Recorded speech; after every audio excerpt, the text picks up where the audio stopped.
Assalamualaikum warahmatullahi wabarakatuh. Bapak Ibu yang saya hormati, sebelumnya saya ucapkan terima kasih atas ketersediaannya untuk berpartisipasi di siang hari ini dalam rangka aksi nyata saya untuk menyampaikan budaya positif apa yang saya dapat beberapa bulan terakhir dalam program Guru Gerak.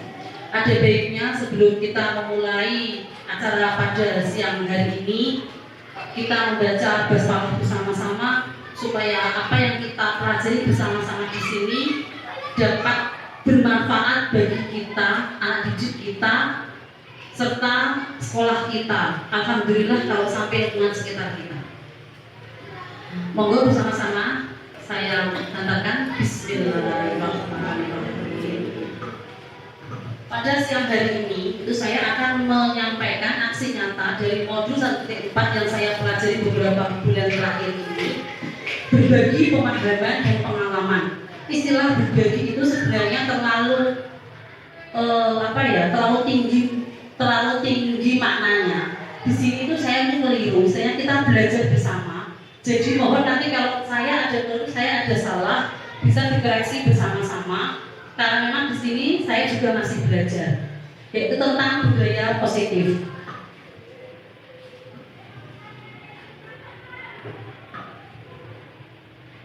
Selamat datang Bapak Ibu guru hebat. Mari bersama berkolaborasi membangun budaya positif di sekolah kita. Jadi di sini kita berkolaborasi itu bersama-sama, bukan hanya saya sendiri, karena saya di sini juga masih belajar. Mungkin nanti kalau saya ada keliru, ada salah, tolong tingkatkan deh.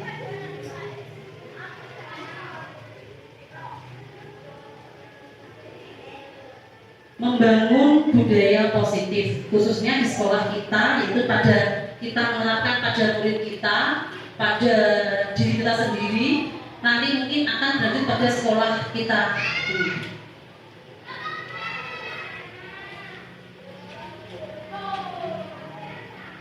Membangun budaya positif yang saya pelajari kemarin itu, mohon maaf kalau ada salah, tolong dikoreksi ya, karena saya kemarin ngeditnya itu jam 10 malam.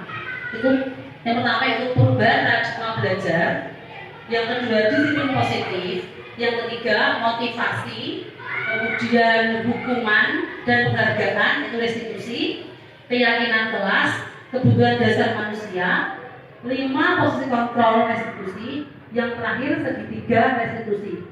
Jadi semua ini kemarin itu sudah saya membuat video dengan anak murid saya, itu yang saya upload di YouTube juga sebelum ini.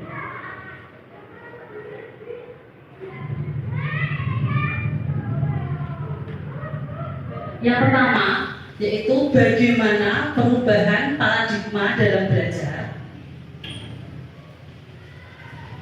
Perubahan paradigma dalam belajar itu meliputi kebutuhan belajar siswa, pembelajaran berdiferensiasi, merdeka belajar, yang pada akhirnya akan menciptakan sebuah profil pelajar Pancasila. Itu ini untuk percobaan kelas 1 dan kelas 4, tapi kemarin di guru penggerak itu sedikit sudah disebut tentang ini. Apa saja profil pelajar Pancasila, mau dikoleksi untuk guru kelas 1 karena saya juga masih belajar ini untuk yang pelajar Pancasila. Yaitu yang pertama, beriman dan bertakwa pada Tuhan Yang Maha Esa serta berakhlak mulia, kemudian berkebinekaan global, kemudian bergotong royong, kemudian kreatif, benaristis, mandiri yang akan menciptakan profil pelajar Pancasila. Disiplin positif dan nilai-nilai kebajikan universal. Yang kedua ini kemarin saya itu mencatat tentang apa yang di modul itu di sini. Kegiatan ini nanti melibatkan Bapak Ibu melibatkan Bapak Ibu semua. Maaf sebentar tadi. Ini melibatkan semua, saya bagikan dulu, nanti kita bersama-sama praktek gitu.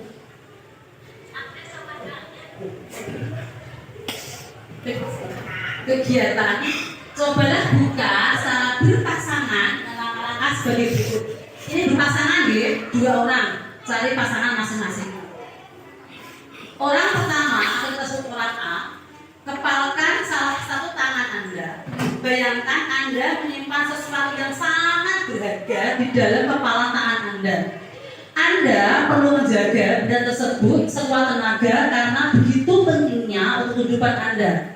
Kemudian, orang kedua atau B, cobalah dengan segala cara untuk membuka kepala tangan pasangan Anda. Boleh membujuk, menghardik, mengintimidasi, memarahi, menggoda, menggelitik, bahkan menawari uang agar bersedia membuka kepala tangannya. Lakukan secara bergantian masing-masing waktu 30 detik. Berarti orang A dan orang B itu sama-sama menutup tangannya. Kemudian langkah pertama orang A itu yang digelitik oleh orang B supaya tangan terbuka. Kemudian selanjutnya yaitu orang B yang menutup tangannya dan orang A yang membuka. Bayangkan dengan kira-kira tangannya ditutup, ya, tangan ditutup itu dibuka. Kalau jenengan berkesan ada sesuatu yang yang tidak boleh orang lain ketahui atau apakah ada boleh atau bukan? Bukan ya. Kemudian ini yang dari kegiatan tadi ada beberapa pertanyaan. Yang pertama, apakah Anda atau teman Anda membuka kepala tangannya? Kemudian, mengapa? Jika membuka itu mengapa? Jika tidak juga mengapa? Apa dasarnya membuka kepala tangan Anda? Yang kedua, itu apa dasarnya dengan tetap menutup tangan Anda? Dalam kegiatan ini, sesungguhnya siapa yang memegang kendali atau kontrol untuk membuka atau menutup kepala tangan? Jadi ketika jenengan itu tadi tangannya terkepal dan si B berusaha untuk membuka, itu apa yang bahkan Anda tetap mempertahankan supaya tertutup?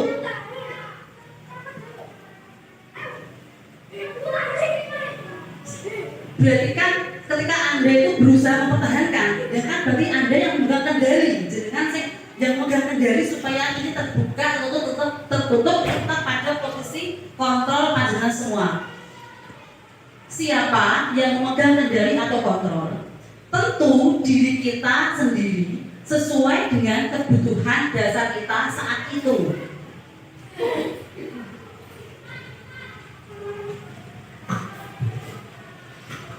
Ini ada dari Dr. William Denser dalam kemarin buku di LMS atau materi yang saya baca, saya tuangkan di sini, yaitu teori yang kemudian dari berkembang dinamakan choice theory, meluruskan beberapa konsepsi tentang makna kontrol. Yang pertama, ilustrasi guru mengontrol murid. Pada dasarnya kita tidak dapat memaksa murid untuk berbuat sesuatu jika murid tersebut memilih untuk tidak melakukannya. Intinya dalam guru penggerak itu, guru merdeka itu, guru tidak boleh memaksa murid sesuatu. Jadi kita itu yang mengeluarkan kreativitas murid, yang memancing. Jadi dipaksa model zaman seperti zaman dulu sudah tidak ada. Yang kedua, ilusi bahwa semua penguatan positif, efektif dan bermanfaat. Penguatan positif atau bujukan adalah bentuk-bentuk kontrol dalam jangka waktu tertentu. Kemungkinan murid tersebut akan menyadarinya dan mencoba untuk menolak bujukan kita, atau bisa jadi murid tersebut menjadi terganggu pada pendapat sang guru untuk berusaha. Berarti jika kita memaksa murid, itu apa boleh atau tidak? Sekarang tidak boleh, karena murid bebas mengeluarkan persepsinya, kreativitasnya. Jadi kita tuh menuntut satu-satu. Mungkin yang belum kelas 1 sudah paham karena belum merdeka ya, ini ya.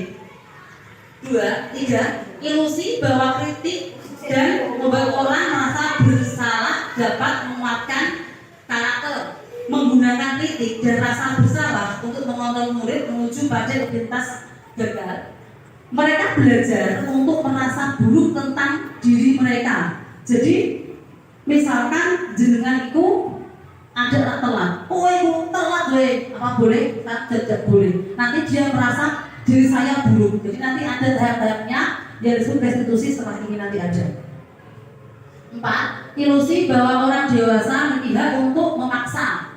Orang dewasa akan menyadari bahwa perilaku memaksa tidak akan efektif untuk jangka waktu panjang dan sebuah hubungan permusuhan akan terbentuk. Jadi memaksa itu tidak boleh. Jadi memaksakan anak tidak boleh. Karena sesuatu yang dipaksa itu tidak akan bertahan dalam jangka yang panjang. Nanti di belakang ada penjelasannya. Yang kedua, ketika mendengar kata disiplin, apa yang terbayang di benak Anda? Apa yang terlintas di pikiran Anda? Kalimat disiplin.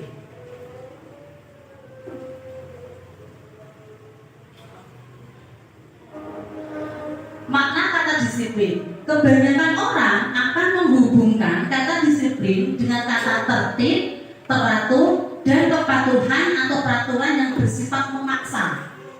Kata disiplin juga sering dihubungkan dengan hukuman, padahal itu sungguh berbeda. Karena belajar tentang disiplin positif tidak harus dengan memberi hukuman. Justru itu adalah salah satu alternatif terakhir, dan kalau perlu tidak digunakan sama sekali hukuman. Dalam budaya kita, makna kata disiplin dimaknai menjadi sesuatu yang dilakukan seseorang pada orang lain untuk mendapatkan kepatuhan. Kita cenderung menghubungkan kata disiplin dengan ketidaknyamanan. Jadi sebagai seorang guru harus pandai menciptakan disiplin itu yang membuat anak merasa nyaman. Makna kata disiplin. Ki Hajar Dewantara menyatakan bahwa untuk mencapai kemerdekaan atau dalam konteks pendidikan kita saat ini, yaitu untuk menciptakan murid yang merdeka, syarat utamanya adalah harus ada disiplin yang kuat. Disiplin yang dimaksud adalah disiplin diri yang memiliki motivasi internal. Jika kita tidak memiliki motivasi internal, maka kita memerlukan pihak lain untuk mendisiplinkan kita atau memotivasi eksternal, karena berasal dari luar, bukan dari dalam diri kita sendiri. Berarti menciptakan disiplin yang memang anak itu benar-benar dari dalam diri kita sendiri, tidak ada unsur paksaan atau yang menganggap disiplin itu sebagai sebuah hukuman.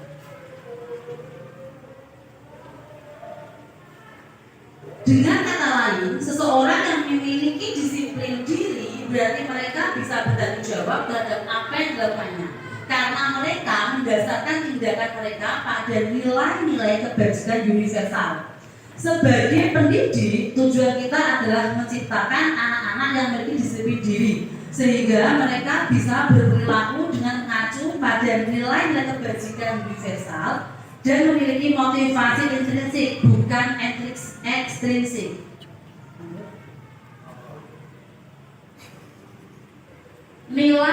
Nilai kebajikan universal. Nilai-nilai kebajikan universal berarti nilai-nilai kebajikan yang disepakati bersama.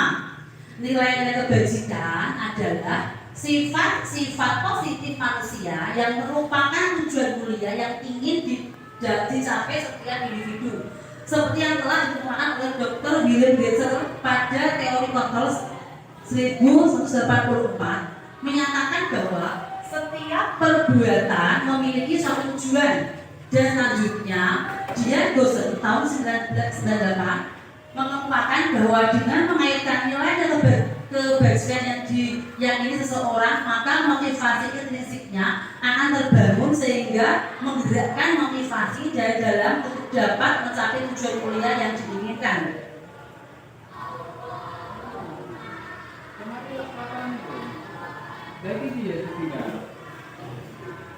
Seperti tadi pada bab awal, semua ini itu akan mengarah kepada apa?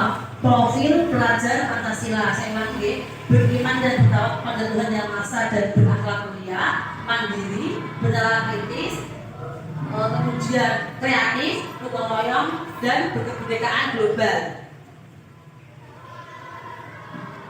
Yang ketiga, tadi pelajaran ketiga itu teori motivasi, hukuman, penghargaan, dan restitusi. Ini antara motivasi, hukuman, dan penghargaan, restitusi itu berbeda tempat ini. Kalau istilahnya orang awam itu satu hukuman, tapi aslinya itu berbeda.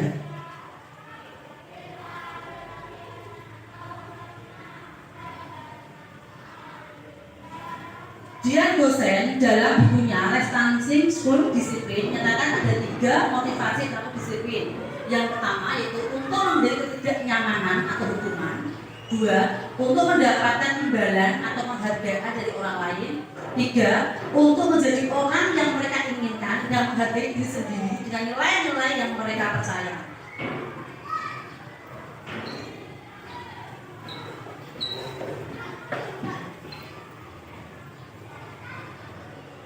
Ini mari berdiskusi bersama. Menurut Anda, dari ketiga jenis motivasi tadi, motivasi manakah yang saat ini paling banyak mendasari perilaku murid di sekolah Anda?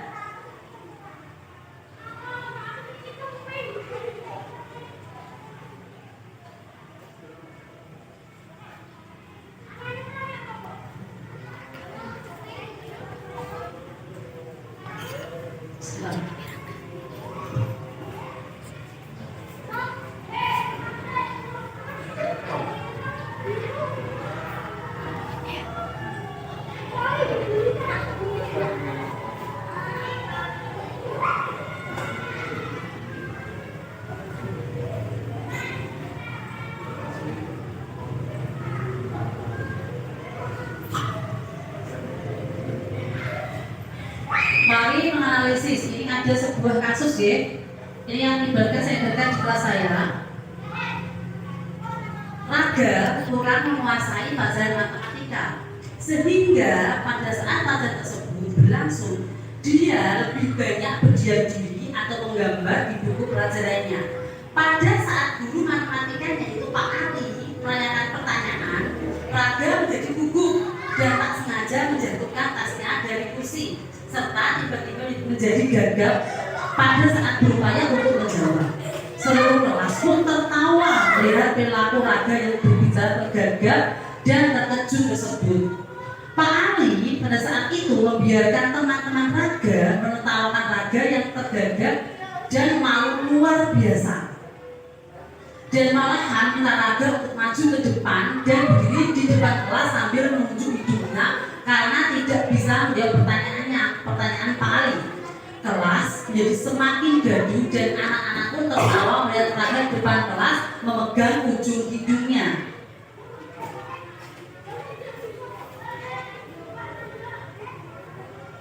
Pertanyaannya, apakah Anda setuju dengan tindakan Pak Ali terhadap Raga? Mengapa? Menurut Anda, tindakan Pak Ali terhadap Raga adalah sebuah hukuman atau konsekuensi, dan mengapa?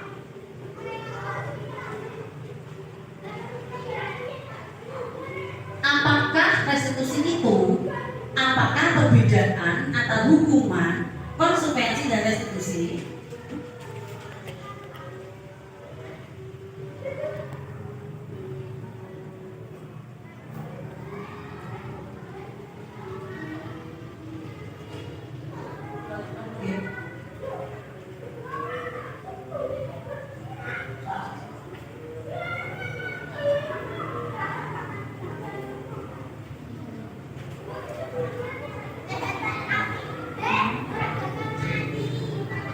Polisi dulu ya. Sekarang tadi, apakah Anda setuju dengan apa yang Pak Ali terhadap Raga? Setuju atau bukan? Kira-kira itu termasuk hukuman atau konsekuensi? Masuk hukuman, padahal hukuman itu akan menciptakan trauma pada anak yang luar biasa. Ini kita akan mempelajari langkah apa yang sedang dilakukan oleh Pak Ali.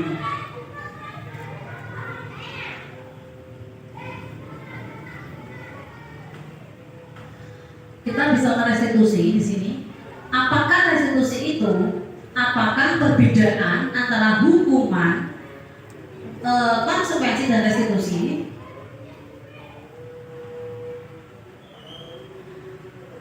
Restitusi adalah proses menciptakan kondisi bagi murid untuk memperbaiki kesalahan mereka, sehingga mereka bisa kembali pada kelompok mereka dengan karakter yang lebih kuat. Menurut dosen tahun 2004. Restitusi juga merupakan suatu proses kolaboratif yang mengajarkan murid untuk mencari solusi untuk masalah mereka dan membantu murid berpikir tentang orang seperti apa mereka inginkan dan bagaimana mereka harus memperlakukan orang lain. Charles Gosset tahun 1996. Jadi restitusi itu nanti pada prosesnya akan menciptakan murid itu saya salah, saya harus seperti apa.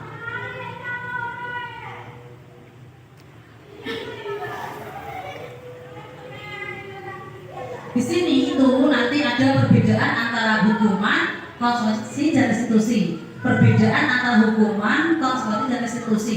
Jika hukuman itu sesuatu yang menyakitkan dan harus terjadi. Kalau konsekuensi itu sesuatu harus terjadi, tetapi tidak menyakitkan. Kalau restitusi itu mereka akan menentukan pilihannya, mereka akan tuh berpikir. Saya mau ya.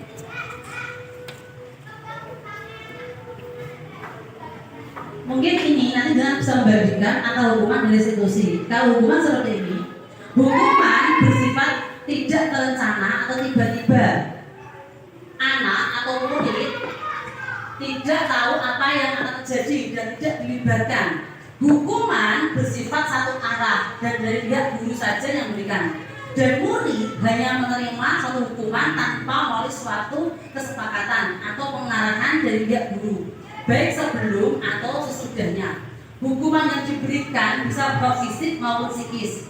Murid atau anak disakiti oleh suatu perbuatan atau kata-kata semata disiplin dalam bentuk konsekuensi. Sementara disiplin dalam bentuk konsekuensi itu sudah terencana dan sudah disepakati, sudah dibahas dan disetujui oleh murid dan guru. Umumnya bentuk hukuman konsekuensi dibuat oleh pihak guru atau sekolah dan murid sudah mengetahui sebelumnya konsekuensi yang akan diterima bila ada pelanggaran. Pada konsekuensi, murid tetap dibuat tidak nyaman untuk jangka waktu pendek. Jadi tadi sudah perbedaan antara restitusi, hukuman, dan konsekuensi. Dihukum oleh penghargaan.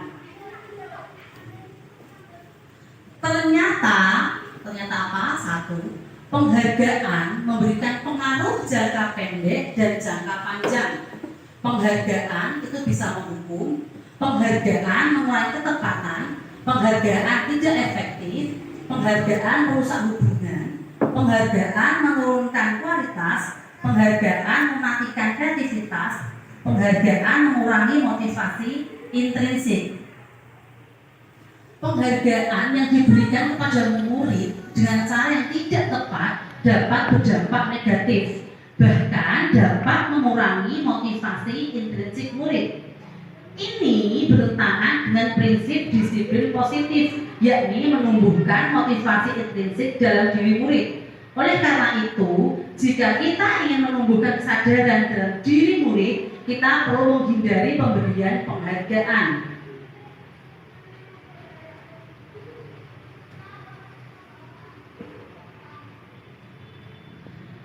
Saya ulangi untuk restitusi lagi.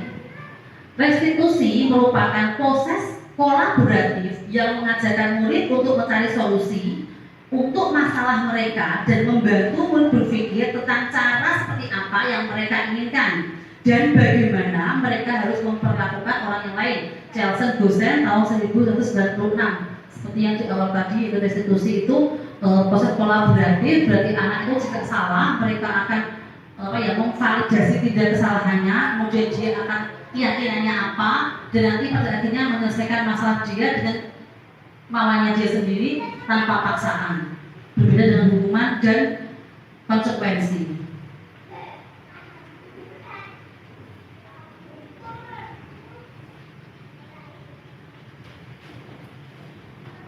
Sebentar.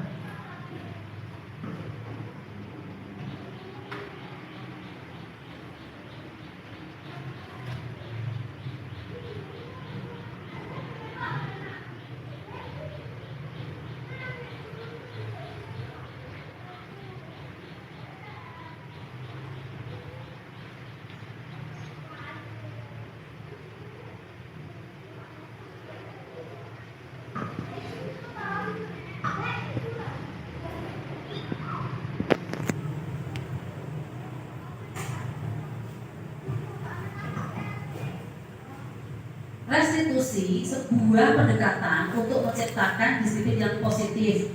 Ciri-ciri restitusi apa? Yang pertama yaitu restitusi bukan untuk menebus kesalahan, namun untuk belajar dari kesalahan. Yaitu mereka nanti akan belajar dari kesalahan mereka sehingga tidak mengulanginya lagi, yaitu dengan keyakinan mereka sendiri. Yang kedua, restitusi memperbaiki hukuman. Yang ketiga, restitusi adalah tawaran, bukan paksaan. Guru tidak boleh memaksa apapun. Kemudian restitusi untuk melihat ke dalam diri. Kemudian restitusi mencari kebutuhan dasar yang mendasari tindakan. Kemudian restitusi diri adalah cara yang paling baik. Restitusi fokus pada karakter, bukan tindakan. Yaitu restitusi itu menekankan pada karakter anak. Kita menciptakan karakter anak untuk menjadi kesalahannya, untuk menciptakan solusinya. Kemudian restitusi itu bisa menguatkan. Restitusi fokus pada solusi. Restitusi mengembalikan murid yang berbuat salah pada kelompoknya.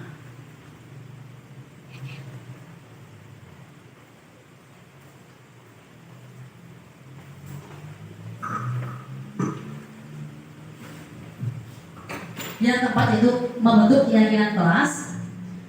Budaya positif yang keempat itu membentuk keyakinan kelas. Kalau dulu itu namanya peraturan, ya. Sekarang itu namanya lebih ngetren keyakinan kelas. Ya, kenapa? Karena bersifat lebih fleksibel dan mungkin itu dibentuk dengan kesepakatan bersama, bukan sepihak dari guru.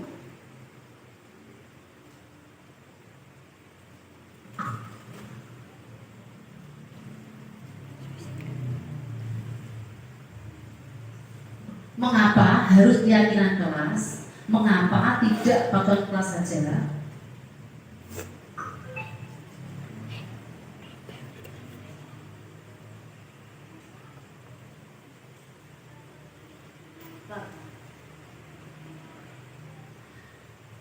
Mengapa harus keyakinan kelas, tidak peraturan kelas saja? Keyakinan seseorang akan lebih memotivasi seseorang dari dalam diri mereka sendiri. Keyakinan itu akan lebih memotivasi mereka karena mereka yang membuat sendiri secara bersama-sama.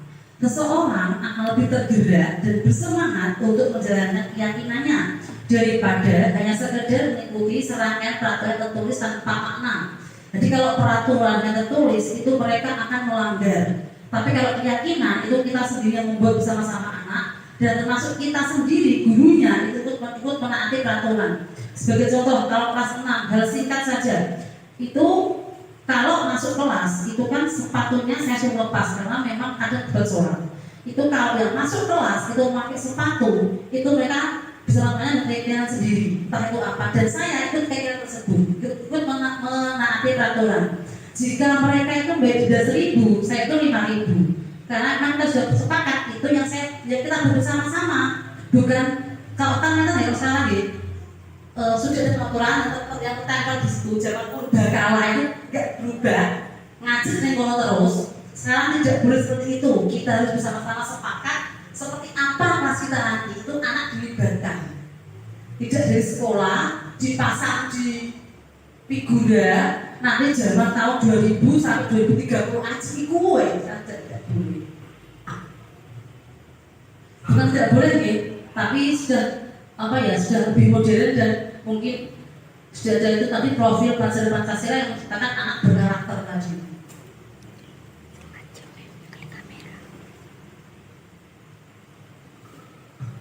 Pembentukan keyakinan kelas.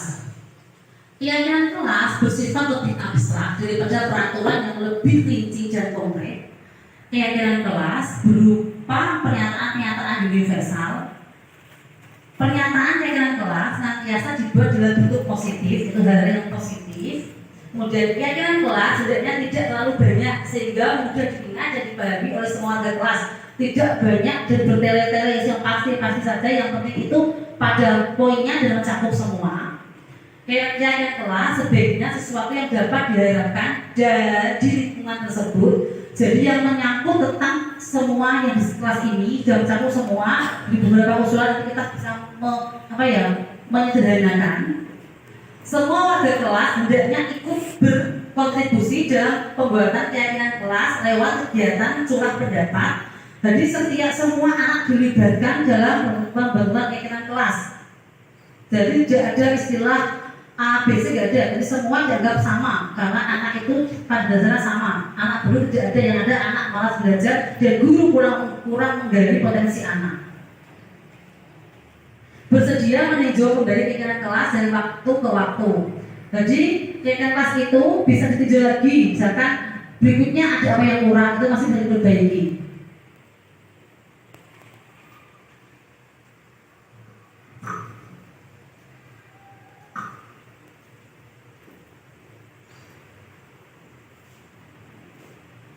Ini kemarin saya mencoba untuk kegiatan kelas, yaitu curah pendapat. Ini ada namanya curah pendapat tentang peraturan yang perlu disepakati di kelas. Makanya saya bertanya kepada anak-anak, sebenarnya saya lihat gambaran. Ketika ada anak yang terus bertanya, perlu peraturan bu, jadi tidak ada. Kemudian saya jelaskan secara pemahaman anak. Kemudian kita bersama-sama mencurahkan pendapat. Kemudian mencatat semua masukan para murid dalam di papan tulis. Jadi curah pendapat ini saya bisa mencatat di papan tulis apa saja yang mereka inginkan, apa saja yang mereka harapkan. Saya bisa mencatat, kemudian yang tetap harus memfilter guys, yang pas dan yang tidak. Ini ada sedikit rekaman saya mau curah pendapat tapi tidak saya tampilkan ya.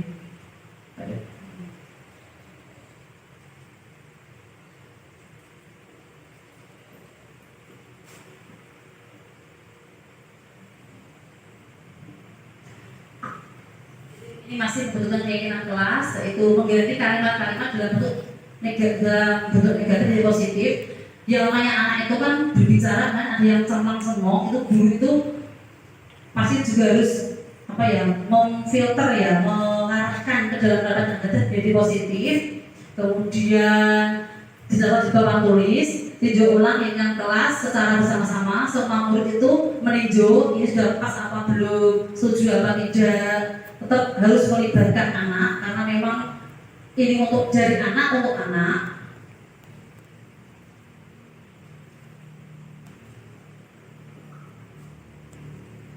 Ini masih kelas kemarin.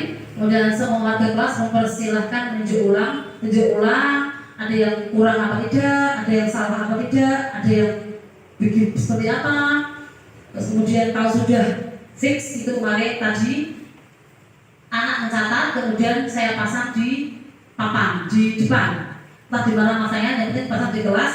Dan ini itu harus ditaati oleh semua. Karena kita membentuk bersama dan kita pula yang menaati semuanya ini. Jadi pembentukannya melibatkan anak, tidak sepihak dari guru tidak. Seperti misalkan tidak mengerjakan PR itu hukumannya apa, setiap guru beda hukumannya. Maaf kalau hukuman restitusinya berbeda, tergantung kita masing-masing untuk memberikan keyakinan seperti apa. Itu kreatifnya kita, karena memang itu kreatif dan benar tadi.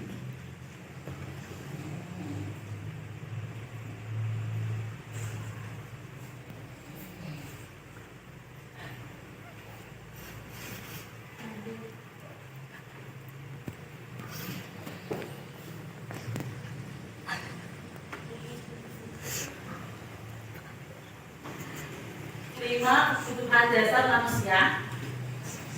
5 kebutuhan dasar manusia.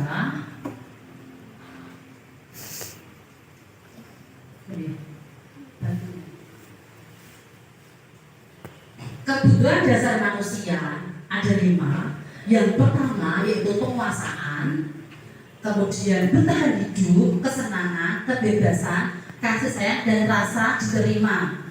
Yaitu penguasaan misalnya merasa kompeten, diakui dan didengar, tidak merasa dikontrol, berjiwa pemimpin, menghormati hal baru. Penguasaan, kemudian kesenangan, menikmati yang dilakukan dengan konsentrasi tinggi. Kebutuhan dasar manusia selanjutnya yaitu kasih sayang dan rasa diterima, kesempatan kolaborasi, ada ikatan emosi. Jadi anak itu membutuhkan kolaborasi dengan kita itu sepihak, tapi melakukan apapun harus berkolaborasi dengan anak. Kemudian kebebasan, kebutuhan untuk mandiri, kesempatan membuat pilihan dan tanggung jawab, menyuarakan pendapat, kesempatan mencatat hal baru, dan bertahan. Terus mau apa untuk bertahan hidup? Itu sandang, pangan, papan, dan merasa aman.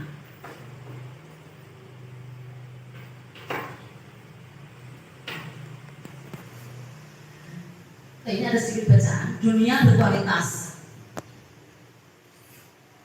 Dunia berkualitas adalah tempat khusus dalam pikiran Anda. Tempat Anda menyimpan gambaran representasi dari semua yang Anda inginkan. Bisa berisi orang-orang, hal-hal, dan apa saja yang terbaik dalam hidup Anda, dan membuat Anda merasa bahagia dan terpenuhi kebutuhan dasar Anda.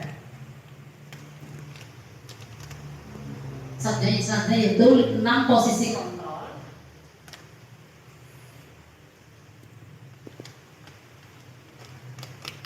Yang 6 yaitu tentang 5 posisi kontrol masih. Posisi kontrol apa saja? Yaitu sebagai penghukum, membuat orang merasa bersalah, bisa sebagai teman, bisa sebagai pemantau, dan bisa sebagai manajer. Yaitu 5 posisi kontrol kita sebagai guru, yaitu 1 sebagai penghukum, yang kedua membuat orang merasa bersalah, yang ketiga kita bisa menjadi teman, yang keempat kita bisa menjadi pemantau, dan yang terakhir kita bisa menjadi manajer. Penjelasan dari kelima posisi tersebut adalah 1. Penghukum adalah seorang penghukum bisa menggunakan rupa fisik maupun verbal. Pembuat merasa bersalah, biasanya guru akan bersuara lebih lembut, pengoponan, tapi nanti pada akhirnya anak itu akan merasa bersalah. Sebagai guru bisa menjadi teman. Guru pada posisi ini tidak akan menyakiti murid, namun guru akan tetap berupaya mengontrol murid melalui persuasi dengan cara membujuk.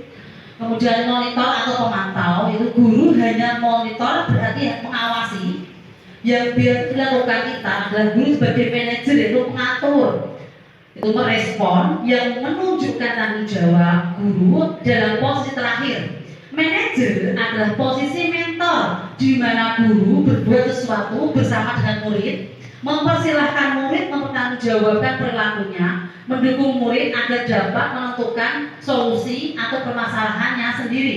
Dan 5 posisi guru ini mungkin panjenengan Bapak Ibu yang mana dia tahu hanya Anda sendiri, hanya panjenengan sendiri. Sebagai penghukum, sebagai pembuat merasa bersalah, sebagai teman, sebagai motivator atau pemantau, sebagai manajer, itu yang tahu hanya panjenengan. Tapi kalau pembuat merasa bersalah itu bisa lebih halus, tapi nanti anak akan trauma. Kalau penghukum itu jadi sepihak, searah. Teman atau motivator, manajer yang tahu hanya dengan sendiri. Aku sebagai opo, saya sebagai apa, itu yang tahu panjenengan sendiri. 5 posisi kontrol guru. Nanti sudah ya, kelewati bawah. Yang terakhir yaitu dari semua tadi, yaitu yang terakhir adalah ini nanti kita akan belajar segitiga restitusi.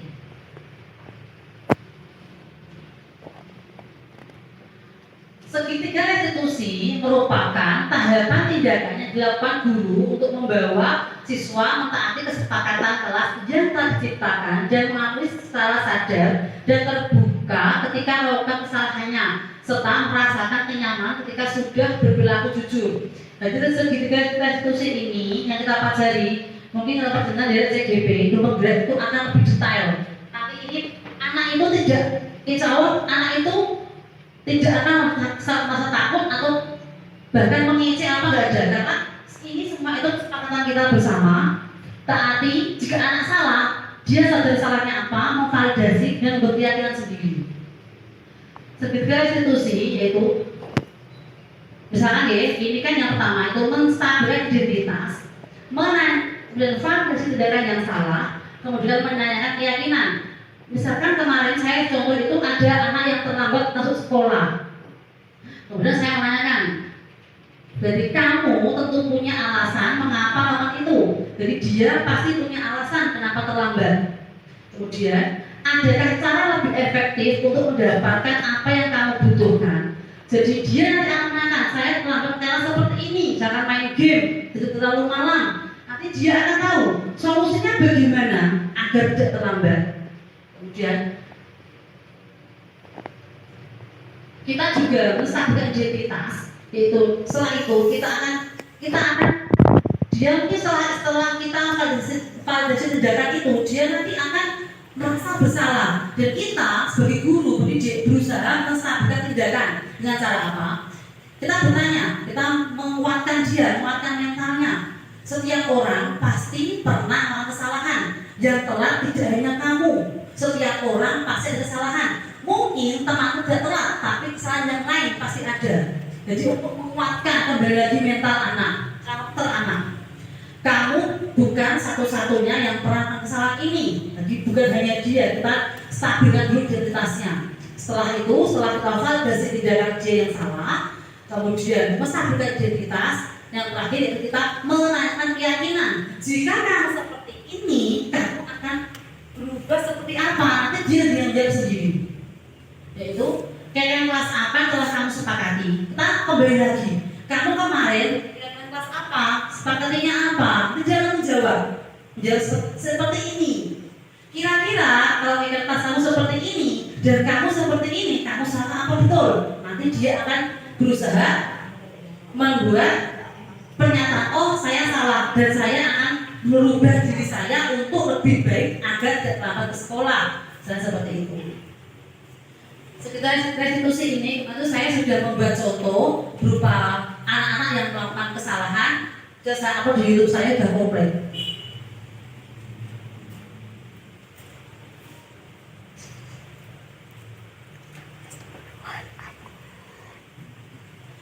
Tiga sisi dari segi restitusi, saya ulangi, langkah itu menstabilkan identitas. Mohon maaf ya, yang bahasa Inggris tidak saya baca, karena kalau mau contoh bahasa dengan film mungkin bahasa Inggrisnya. Dan teori kontrol apa? Kita semua guru bilang, ketika kita menanyakan kesalahan, kita menstabilkan identitas itu, kita semua akan melakukan hal yang terbaik yang bisa kita lakukan. Validasi tindakan yang salah, semua perilaku itu memiliki alasan. Jadi meskipun anak itu salah, dia pasti punya alasan. Tidak mungkin anak salah punya alasan. Kemudian menanyakan keyakinan. Kalau sudah semua, kita semua ini motivasi internal. Nanti kalau sudah tahu sudah kesalahannya, validasi, kemudian kita tinggal kamu nanti berubahnya seperti apa. Nanti dia membuat keyakinan tadi kesepakatan sendiri.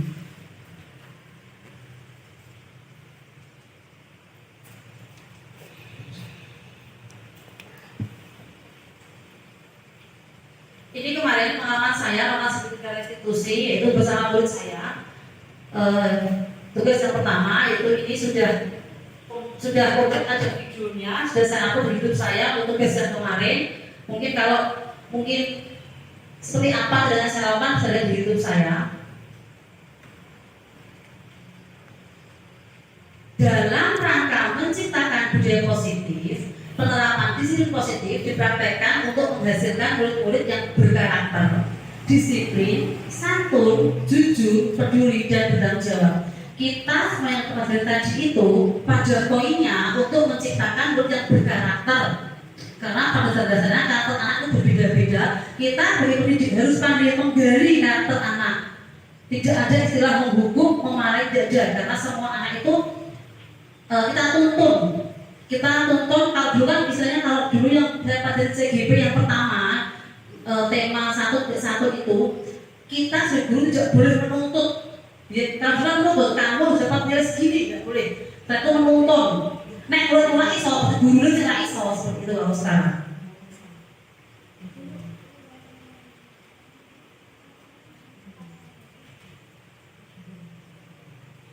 Kiranya hanya itu yang dapat saya sampaikan dari beberapa materi budaya positif. Mungkin jika ada pertanyaan nanti kita bisa diskusi bersama-sama demi kemajuan sekolah kita terutama murid kita, sekolah kita, dan bahkan untuk diri kita sendiri. Sampai bertemu di lain hari. Terima kasih. Mohon maaf kalau ada kesalahan. Nanti bisa tambahin kritik dan saran dari panjenengan sekalian. Terima kasih. Wassalamualaikum warahmatullahi wabarakatuh. Demikianlah tadi apa yang saya sampaikan tentang budaya positif yang saya buat dari program Guru Penggerak.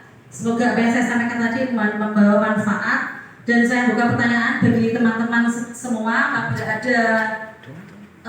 ada yang perlu ditanyakan. Monggo, menawi ada yang ingin bertanya dari materi yang tadi. Pakai mic ya. Assalamualaikum warahmatullahi wabarakatuh. Waalaikumsalam. Terima kasih atas waktunya. Yang saya mau tanyakan, bagaimana cara mengatasi menghukum anak? Terima kasih. Terima kasih. Tadi kan saya sudah menjelaskan ya, berbagi ilmu ya, tentang yaitu adanya hukuman, konsekuensi, dan restitusi. Sekarang sudah ada istilah hukuman. Ini saya akan memberikan sedikit video. Itu kita tidak seperti dulu koi yang namanya menuntut seperti itu tidak ada. Jadi saya di sini video tentang restitusi. Jadi pertanyaan dari Bu Siro itu dapat dijawab dengan apa yang sudah saya tampilkan di layar. Nah,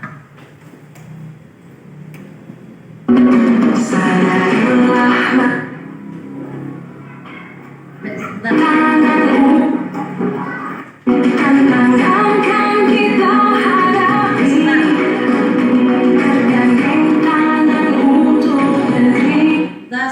Ini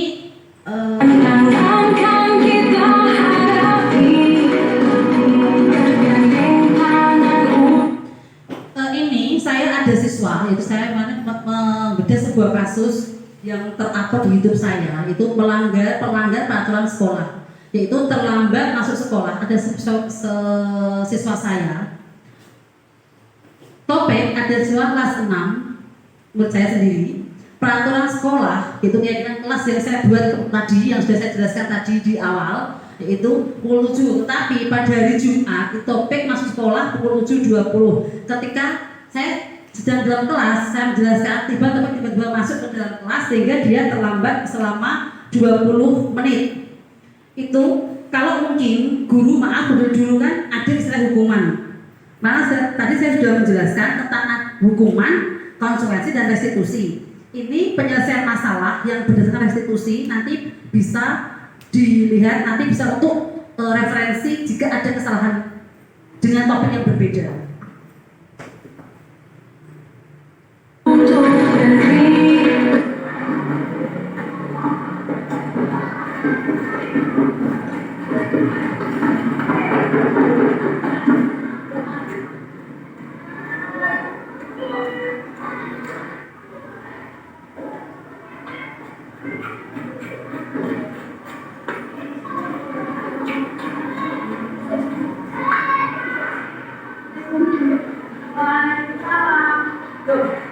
Kamu belum berangkat? Kenapa belum berangkat?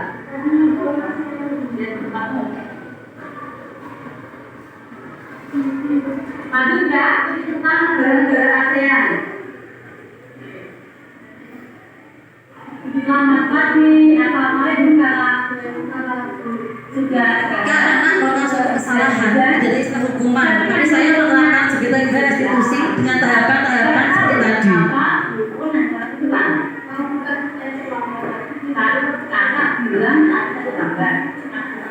Yang pertama itu guru menstabilkan identitas, itu menanyakan kesalahannya, tidak langsung menghukum anak, tidak. Kalau maka tadi berangkat pukul 7.20, jangan apabila sekolah masuk pukul 7, amankan anak dan murid kemudian keluarkan maka kamu sudah sampai kamu terlambat. Setiap orang itu pasti pernah ada kesalahan. Di sini guru tidak akan mencari siapa yang salah atau benar, tapi saya guru dan kita bersama-sama akan mencari berusaha memvalidasi tindakan yang salah. Jadi anak menyadari kesalahannya dan memvalidasi kesalahannya. Kakak sendiri kalau berapa kali? 3 kali. Kakak bilang tadi seminggu kali 3 kali. Kakak pasti punya alasan kenapa seminggu bisa ada kelas 3 kali. Akhirnya, kok bisa berusaha kenapa? Karena setiap malam saya menyelesaikan dari saya kalau putih. Jadi guru bisa apa ya? Meyakinkan anak membuka kenapa saya salah, tindakan saya itu apa yang buat saya salah. Kira-kira jalan kakak itu sudah mengulikan kelas apa belum? Kakak sudah mulai kelas. Berarti kakak masih ingat apa yang kelas? Jadi guru berusaha mengingatkan dulu ikut kelasmu apa tadi. Sudah saya jelaskan juga tentang keyakinan kelas pada materi tadi. Kalau kakak masih ingat kelas, kira-kira langkah apa yang kakak lakukan supaya dalam bertawar sekolah? Ini poin ini jadi istilah hukuman, tapi dia sadar kesalahannya dan dia ingin merubah sendiri. Jadi kalau panjangan jewer anak, orang bocah tidak anak malah berhenti mengulang anak berkena kesalahan dan anak merasa trauma. Alhamdulillah, jadi kakak sudah dengan bagus untuk merubah supaya dalam sekolah. Saya mendoakan semoga apa yang kakak inginkan, apa yang kakak harapkan tercapai bisa diberi waktu tepat di hari yang 5. Makasih ya kak, silakan teman-teman. Jadi menanggapi dari pertanyaan Bu Siroh tadi itu berarti istilah hukuman itu Bu sudah bisa kita terapkan dengan restitusi tadi, yaitu kita bisa jika ada anak berbuat salah itu kita bisa menstabilkan identitas, kita bertanya kenapa anak itu salah, pasti dia punya alasan. Setelah itu kita memvalidasi kesalahan. Kemudian yang terakhir yaitu kita bisa menaikkan keyakinan. Jadi anak itu kalau kamu seperti ini, akibatnya kayak gini, kamu harus seperti apa? Nanti anak sudah ada semua. Ngoten nggih Bu, sampun? Nggih. Yang lain boten ngoten nggih. Terima kasih atas waktu yang diberikan dengan panjang dan lebar waktu hampir 60 menit. Jadi mulai tadi jam 11:30 ya. Mohon maaf apabila dalam penyampaian saya banyak kekurangan, banyak salah. Di sini saya bukan menggurui ya, tapi kita belajar bersama-sama. Karena saya di sini juga masih belajar dan saya yakin saya itu jauh dengan yang sudah real nyata mengajar kurikulum merdeka. Terima kasih. Sampai jumpa dalam waktu. Wassalamualaikum warahmatullahi wabarakatuh. Masih Mas Andra. Mas Andra.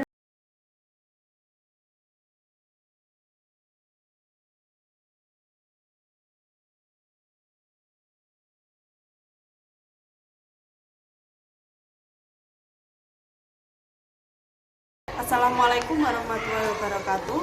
Saya Elvin Purniasari, guru kelas 5 SD 2 Bandungan Jepara, rekan sejawat dari Bu Uun mengajar. Saya bangga dengan Bu Uun yang mempunyai etos kerja, kinerja, dan semangat tinggi untuk mengikuti program guru penggerak, bergerak, tergerak, dan menggerakkan. Diseminasi pengembasan budaya positif yang dipaparkan Bu Uun merupakan aksi nyata dalam program guru penggerak. Mudah-mudahan pengembasan ini bersifat permanen, jangan seperti magnet yang apabila ditinggal magnet permanennya akan hilang sifat kemagnetannya. Tetapi semoga setelah ini saya dan teman-teman dapat mengikuti jejak Bu Uun dan langkah awal saya bisa mengimplementasikan kepada anak didik saya sesuai dengan kebutuhan belajar mereka. Karena pada dasarnya setiap anak itu unik dan kitalah sebagai guru yang harus bisa menggali keunikan itu sebagaimana yang disampaikan oleh Bu Uun. Sekian yang dapat saya sampaikan. Terima kasih. Wassalamualaikum warahmatullahi wabarakatuh. Assalamualaikum warahmatullahi wabarakatuh. Nama saya Isnaini, saya guru kelas 3 SD Negeri 2 Bandungan Jepara. Yang saya rasakan setelah saya mengikuti sosialisasi aksi nyata dari Bu Uun adalah bahwa saya sadar saya belum bisa melakukan hal-hal yang seharusnya guru lakukan. Contohnya, ketika murid melakukan kesalahan, saya langsung menghukum murid saya. Dan di situ saya merasa betapa kurangnya saya. Dan ketika murid saya menjawab benar, saya langsung memberi nilai dan memberi hadiah. Padahal itu sebenarnya bukan hal yang harus saya lakukan. Yang kedua, yang saya dapatkan adalah restitusi. Ternyata dari kesalahan siswa itu kita bisa menyelesaikan dengan restitusi dan hukuman itu jalan terakhir. Restitusi memberikan keyakinan pada siswa akan kesalahannya dan akhirnya akan muncul sikap tanggung jawabnya akan kesalahan itu. Hukuman justru akan membuat siswa semakin bersalah dan tidak memunculkan keyakinan dan tanggung jawabnya. Demikian yang saya tangkap dari apa yang disampaikan oleh Bu Uul. Dengan adanya sosialisasi ini, saya akan merubah cara pandang saya dalam mengajar. Sekian dan terima kasih. Wassalamualaikum warahmatullahi wabarakatuh. Assalamualaikum warahmatullahi wabarakatuh. Perkenalkan, nama saya Mutiara Nurhania, siswi dari kelas 6 SDN 2 Bandengan Jepara. Saya merasa senang karena tidak dihukum dan dimarahi Bu Uun ketika saya lupa memakai kaos kesepakatan kelas. Saya cuma dikasih tahu dan dinasihati Bu Uun serta diajak memperbaiki kesalahan saya. Terima kasih Bu Uun. Wassalamualaikum warahmatullahi wabarakatuh. Assalamualaikum warahmatullahi wabarakatuh. Perkenalkan, nama saya Muhammad Taufikur Rahman. Saya siswa kelas 6 SDN 2 Bandengan Jepara. Saya merasa senang karena saya tidak dihukum oleh Bu Uun ketika saya terlambat sekolah. Saya cuma dikasih tahu dan dinasihati oleh Bu Uun serta diajak untuk memperbaiki kesalahan saya. Terima kasih Bu Uun. Wassalamualaikum warahmatullahi wabarakatuh. Loh, tak